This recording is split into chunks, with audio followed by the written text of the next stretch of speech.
Before the construction of any hospitals in Fredericksburg, the Mercer Apothecary Shop represented a vivid interpretation of 18th and 19th century medical practices.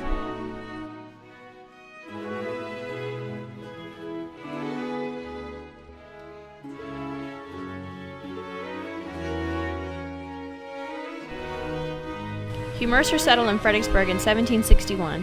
He established his apothecary shop and doctor's office in 1771. He flourished professionally and personally in his Fredericksburg life. A popular treatment for a lady's hysteria was a medicine so potent that it would, according to a wealthy plantation owner, cheer a man with a bad wife.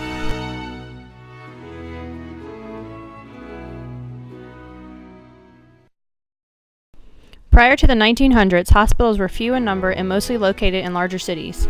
Most medical help came from doctors who made visits to homes or even places like the apothecary.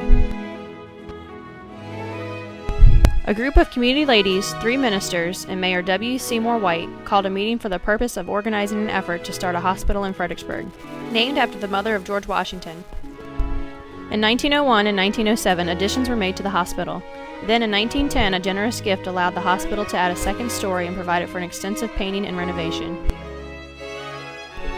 The hospital continued to grow in service to the community. In 1924, at the annual meeting, the decision was made to build a new and bigger hospital on the same site. During the 1940s, the number of births increased dramatically, as well as the number of operations, x-rays, and laboratory tests. Once again, the hospital was overcrowded and the board was confronted with the problem of increasing its facilities. A simple dedication ceremony was held on Sunday, February 18, 1951, to mark the opening of a new hospital on Fall Hill Avenue to the public. From 1951 to 1979, the hospital went through many expansions and other improvements. To keep up with the growing demand of the Fredericksburg area, once again the need to expand to a new facility became apparent. So on September 12, 1993, patients moved into the new 5-story, 470,000 square foot facility.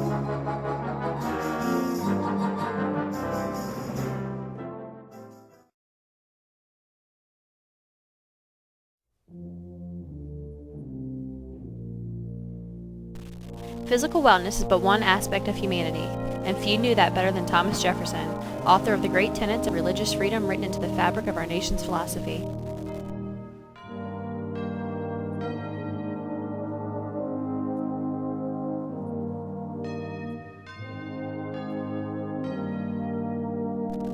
St. George's has the longest historical presence in Fredericksburg and a rich history. The church's spire is the highest structure in the city and home of the city clock, which was hit 20 times during the Battle of Fredericksburg during the Civil War.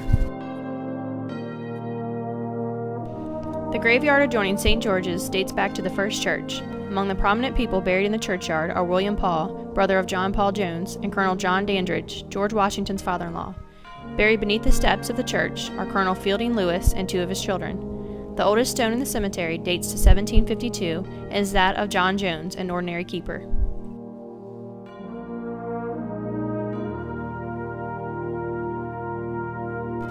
The church divided over the issue of slavery in 1848. The church building suffered great damage during the Civil War. After the war ended, the church reunited.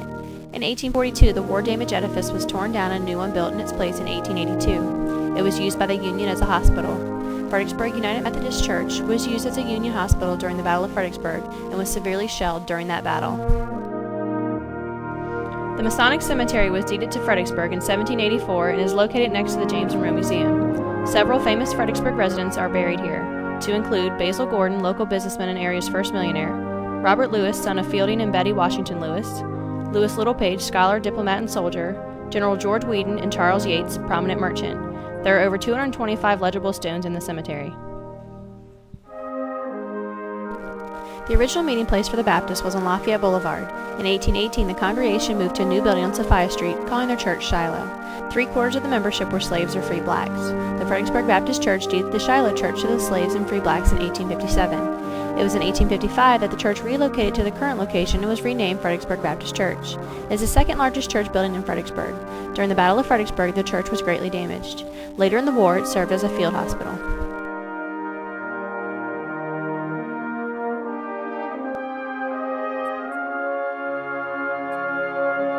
The cemetery is a small family cemetery for the owners of Kenmore in the 1800s. The Gordon family lived at Kenmore for 40 years. The cemetery houses 12 identified persons. A brick wall about 6 feet high encloses it, with one gate as an entrance. The cemetery is in quite good shape.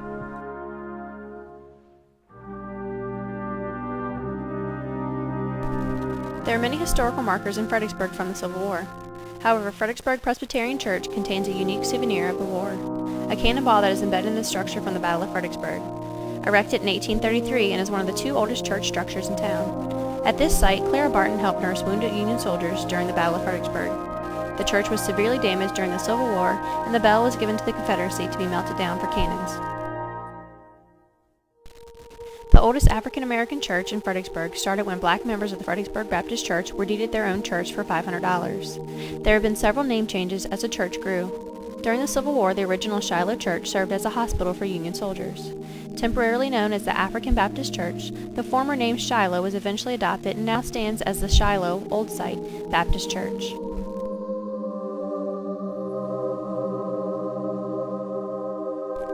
Fredericksburg has been notable for its progressive nature even during the social strife of the 19th century.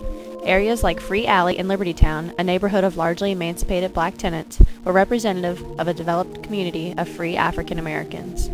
While Virginia during the Civil War conjures visions of slavery and oppression for most, Fredericksburg history reveals surprising degrees of integration, community, and liberty throughout the period.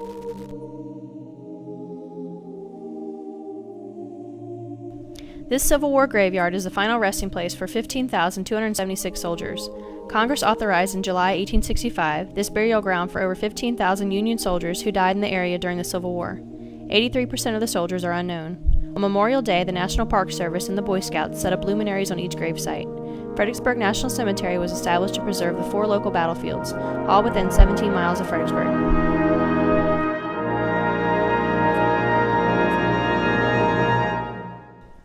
A group of Fredericksburg women, the Ladies Memorial Association, purchased land for a Confederate cemetery in 1867. More than 3,300 Southern soldiers and 6 Confederate generals lie buried amid peaceful, quiet surroundings.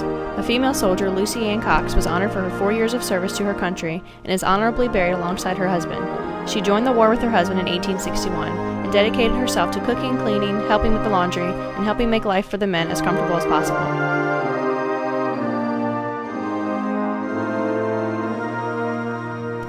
As we've seen, many of the great historic civic centers in Fredericksburg not only still stand after decades, if not centuries, but continue to serve new generations of citizens.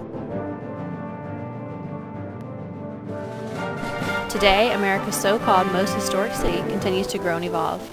Now, in addition to great landmarks, Fredericksburg has evolved to include new centers of life and continues to develop and expand.